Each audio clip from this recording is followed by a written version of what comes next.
Good morning students.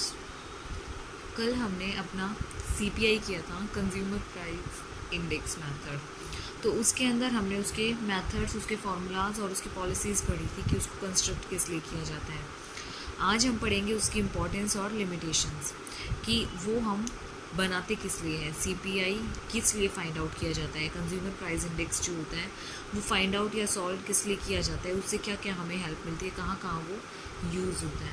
तो first point है हमारा फॉर्मुलेशन ऑफ प्राइस पॉलिसी, कीमत नीति का निर्धारण। इसके अंदर क्या है कि जब गवर्नमेंट अपने कंज्यूमर से कंज्यूमर प्राइस इंडेक्स निकालती है, कंज्यूमर लिविंग इंडेक्स निकालती है, तो कंज्यूमर प्राइस इंडेक्स को कंज्यूमर लिविंग इंडेक्स भी बोल सकते हैं, कॉस्ट ऑफ लिविंग इंडेक्स, की जो उनके रहने का खर्चा है, जीवन निर्वाह लागत है, उसे क्या कहा जाता है, कंज्यूमर प्राइस इंडेक्स कहा जाता है। ठीक है, तो इसमें सरकार ये निर्धारित करने के किया जाता है सरकार के द्वारा कि वो कीमत निर्धारण कि वो जो है वो सीपीआई पे कितना खर्च करेगी या फिर कितना निर्धारित करेगी, कितना परसेंट निर्धारित करेगी। इसके आधार पर कीमतों पर क्या कैसी कीमतें रखेगी, वो डबल प्राइस सिस्टम रखेगी या सिंपल प्राइस सिस्टम रखेगी, क्या उसके ऊपर टैक्स लगाएगी, क्या उसके ऊपर कंट्रोल करेगी, क्या रेंट पे करना पड़ेगा, क्या उसने फिजिकल पॉलिसीज़ वहाँ यूज़ करेगी, क्या यूज़ नहीं करेगी।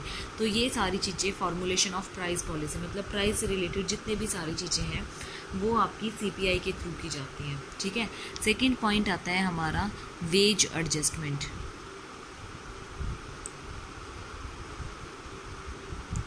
वेज एडजस्टमेंट, मजदूरी समायोजन। इसके अंदर हमारा क्या आता है कि एक कोई भी बंदा है, उसे रहने के लिए क्या उसे अपने ऊपर खर्च करने के लिए जितना पैसा लगता है उसके अकॉर्डिंग, उसके आधार पर क्या किया जाता है, सीपीआई देखा जाता है कि इसमें जो भी कंज्यूमर या फिर जो भी लोग काम कर रहे हैं उनको डियरनेस अलाउंस पे करना चाहिए या नहीं करना चाहिए, या फिर जो अभी डियरनेस अलाउंस में जो हमारे उसमें होने के बाद हमारे इंडेक्सेस में जो भी चेंज आ रहे हैं उससे हमारे वेज कॉन्ट्रैक्ट के ऊपर क्या कोई प्रभाव पड़ रहा है, नहीं पड़ रहा है, या फिर इससे रिलेटेड क्या करना चाहिए, हमें क्या नहीं करना चाहिए। जो हमारी वेजेस की एडजस्टमेंट होती हैं वो भी हम सीपीआई के थ्रू ही करते हैं।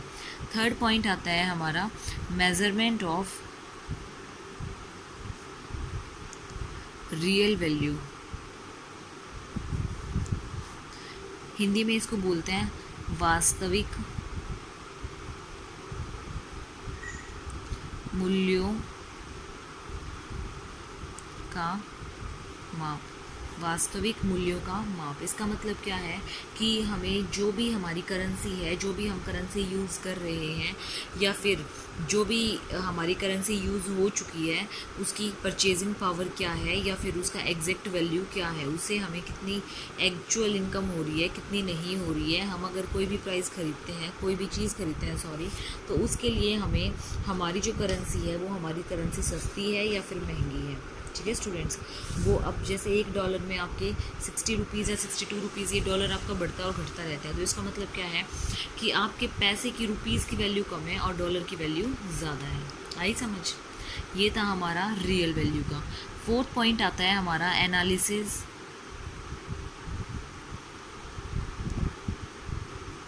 ऑफ मार्केट, बाजारों का विश्लेषण।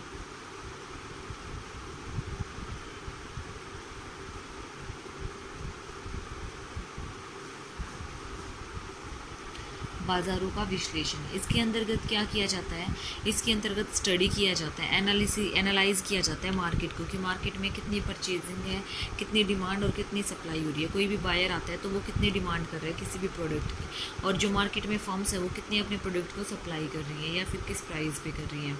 तो ये सब कुछ भी हमें किसके थ्रू पता चलता है, सीपीआई के थ्रू पता चलता है। ठीक है, हमारा नेक्स्ट पॉइंट है राष्ट्रीय आय अपसफायक, नेशनल इनकम डिफ्लेटर। राष्ट्रीय आय अपसफायक,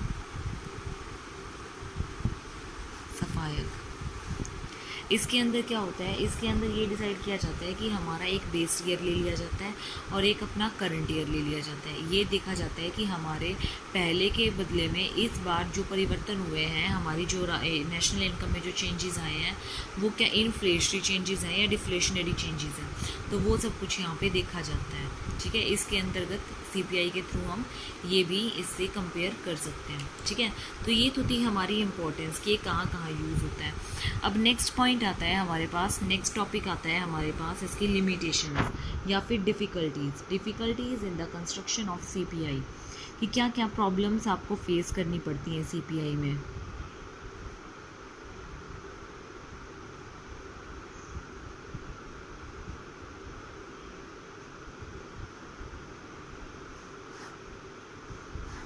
क्या क्या प्रॉब्लम्स आपको फेस करनी पड़ती है। फर्स्ट आपको फेस करना पड़ता है difference in the standard of living, वो पता करना होता है आपको।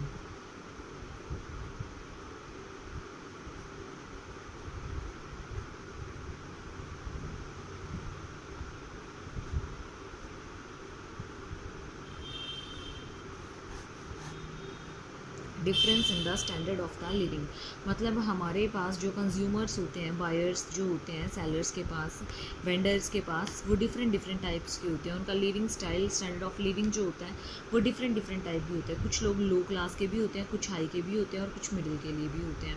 तो इसमें ये जो सूचकांक होता है, ये सूचकांक सभी वर्गों के लिए नहीं बनाया जा सकता। इसमें क्या होता है, एक जैसा नहीं बनाया जा सकता, सबके लिए डिफरेंट बनाना पड़ता है, या फिर कुछ के लिए बना देते हैं और कुछ के लिए नहीं बनाया जा सकता। ठीक है, सेकंड पॉइंट आता है हमारे पास डिफरेंस इन प्राइजेज।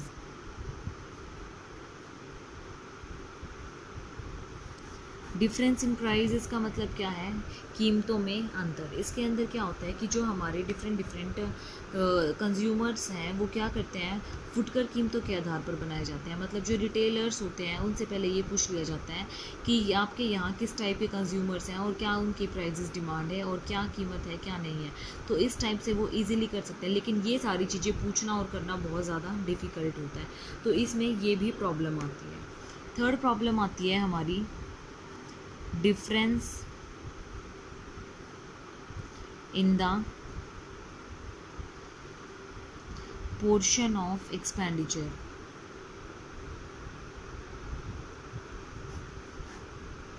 ठीक है स्टूडेंट्स, इसके अंदर आपको क्या पता चलता है कि एक कोई भी कंज्यूमर, कोई भी उसकी कैसी वो एक्सपेंडिचर, कहाँ अपना पैसा लगाता है, कहाँ अपना पैसा नहीं लगाता है, क्या उसकी रेशो उसकी अच्छे गुड्स पे रेशो कैसी है, और उसकी जो बुरी रुचियाँ हैं या फिर उसकी जो हैबिट्स हैं उनकी रेशो कैसी है, वो सूचकांक बनाना भी बहुत प्रॉब्लम होता है। क्योंकि एक पर्सन का उसकी रुचियों, उसकी हैबिट्स के बारे में, उसके टेस्ट के बारे में जानना बहुत टफ होता है किसी से भी। तो ये था हमारा सीपीआई, कंज्यूमर प्राइस इंडेक्स। ठीक है स्टूडेंट्स, अब अगला टॉपिक जो है वो हमारे पास है होलसेल प्राइस इंडेक्स।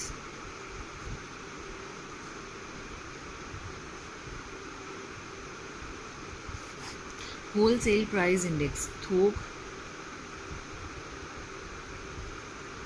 कीमत सूचकांक।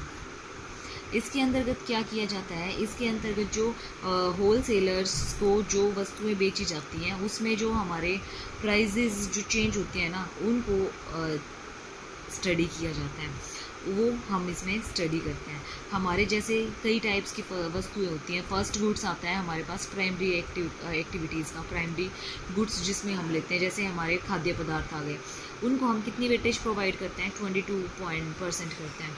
सेकंड आ गया हमारे पास जैसे फ्यूल वगैरह, पावर वगैरह, लाइट वगैरह, इनको कितनी करते हैं, 14-15% करते हैं।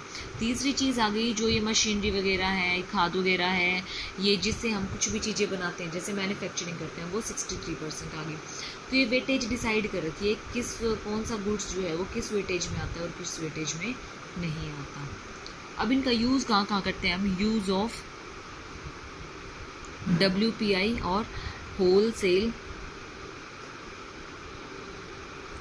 Price index. फर्स्ट पॉइंट आपका आता है मांग तथा पूर्ति संबंधी अनुमान। मांग तथा पूर्ति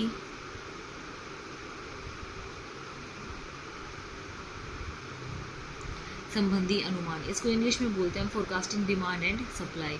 इसमें क्या होता है, इसमें जो होल सेलर है वो पहले क्या करता है, पूरी इकोनॉमी में ये देखता है कि एस्टिमेट लगाता है कि उसके कितने प्रोडक्ट्स बिकेंगे और कितने प्रोडक्ट्स नहीं बिकेंगे, किसकी डिमांड है और किसकी नहीं है, पूरे उसमें अगर जितनी डिमांड है क्या उसके अकॉर्डिंग सप्लाई हो रही है या नहीं हो रही है। ये सारी चीज़ें हम किसके थ्रू कर सकते हैं मेज़र, अपने WPI वेज होल सेल प्राइस इंडेक्स के थ्रू कर सकते हैं, ठीक है। सेकंड आता है हमारे पास estimation of monetary value and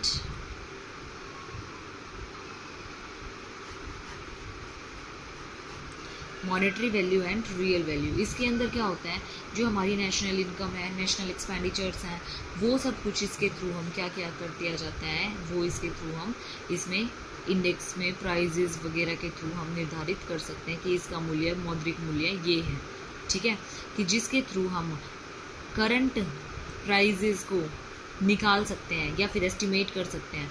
वो हमारा क्या हो जाता है, हमारी मॉनेटरी वैल्यू या फिर रियल वैल्यू हो जाती है, अपने बेस ईयर से, अपने करंट ईयर से, अपने करंट ईयर में अपने बेस ईयर से, ठीक है स्टूडेंट्स। थर्ड पॉइंट आता है हमारा रेट ऑफ इन्फ्लेशन।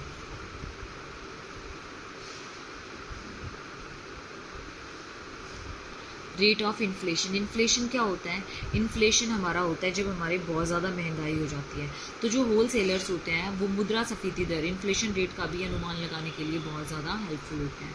तो इसलिए इसमें अगर कोई भी प्राइस बढ़ता है तो इसमें इसकी जो है कीमतों के बढ़ने की बिल्कुल अच्छे से इसमें हमें पता लग जाता है होल सेलर्स को कि क्या इन्फ्लेशन चल रहा है, क्या नहीं चल रहा है, इन्फ्लेशन आया, डिफ्लेशन आया, क्या आया है और क्या नहीं आया है, ठीक है स्टूडेंट्स। आज हमने इसकी थियोरी की है, कल इसके हम कंस्ट्रक्शन करेंगे कि ये कैसे सॉल्व होता है, कैसे सॉल्व नहीं होता है, और ये चैप्टर आपका आई थिंक कल वाइंड अप हो जाएगा, ठीक है। Thank you students.